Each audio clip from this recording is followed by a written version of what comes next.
लोगों को भी जिम्मेदारी समझनी चाहिए ना।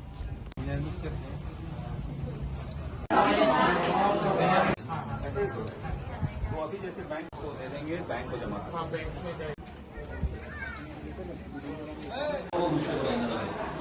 एक्चुअली हम लोग केवल टॉयलेट ही बनाते हैं, मेंटेनेंस का कोई ध्यान नहीं रखता है, खासकर खाना पड़ता है क्या?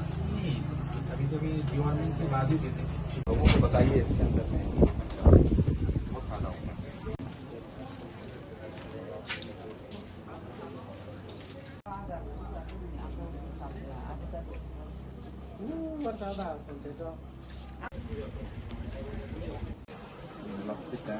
पैरासिटामोल ये किस लिए देते हैं? ये अगर कोई बुखार का केस आया है, आ जाए तो किसी फील्ड में या जगह में कर देते हैं, मगर अभी तो डाटा एंट्री का मैटर आ गया।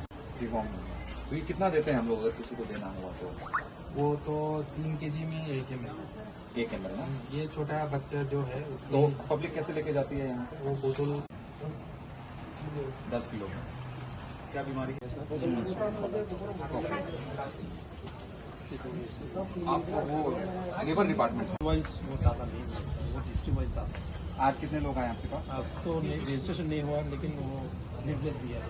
ओह, अभी इस फाइनेंशियल ईयर में 2 नंबर्स केसेस हुआ है। नहीं, आज कितने लोग